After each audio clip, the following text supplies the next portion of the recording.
It's May 16th, 1940. 2 hours before sunrise, 13 German tanks from the 8th Panzer Regiment move into position. They hide behind broken walls and ruined buildings. This is part of the Nazi plan. The trap is almost ready.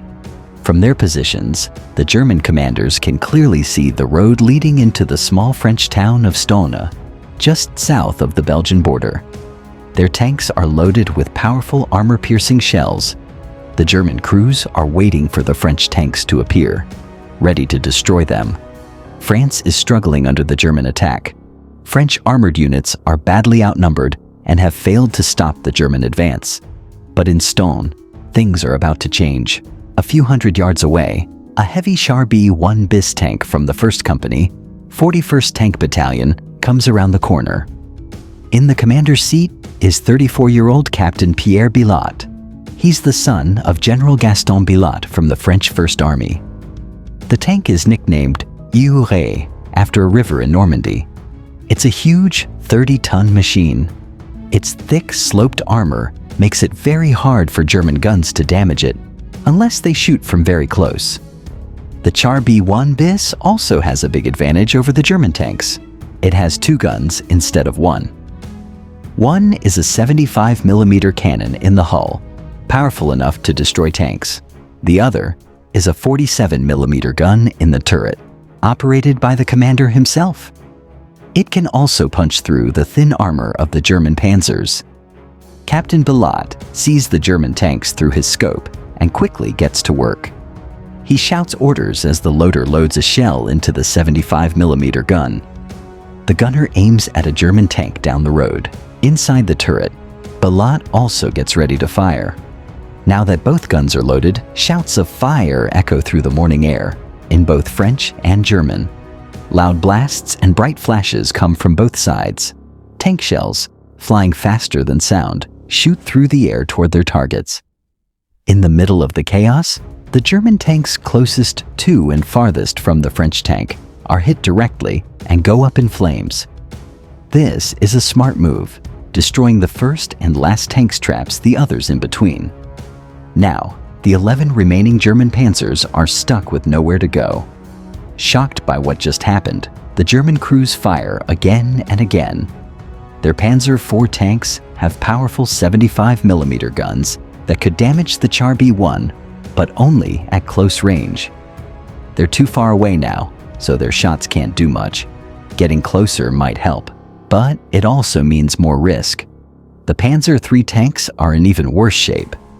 With only 37 or 50mm guns, they can't even scratch the Char's thick front armor.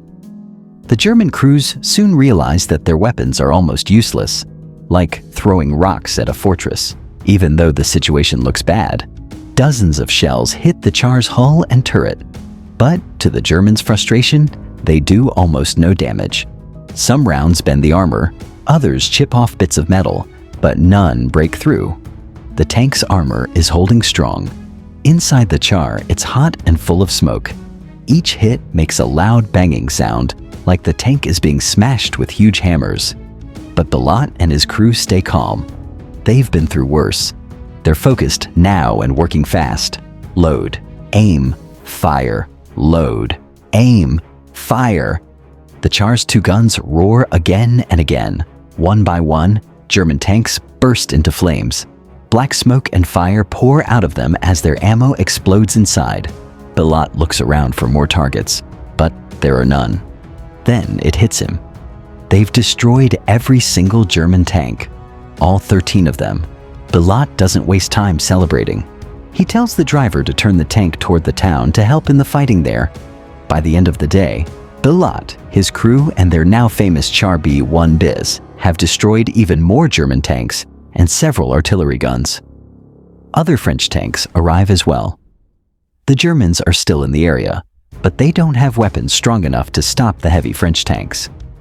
By nightfall, the town of Stonne is back in French hands. In the next few days, Stonne changes hands almost 20 times before the Germans finally take control. But the Char B1's tough armor and powerful guns shook the confidence of the German tank crews. The 10th Panzer Division's war diary even claimed they faced 60-ton super heavy tanks. An exaggeration, but it shows how much fear the Char B1 caused. After France fell, many Char tanks were captured and later used by the Germans. Billotte was taken prisoner too, but he escaped the following year. He was later awarded the Légion d'honneur, France's highest honor. He lived a long and active life, passing away on June 29, 1992. Most of you watching this aren't subscribed yet. If you enjoyed this story, please subscribe and support our channel. Best of Militech. Thank you.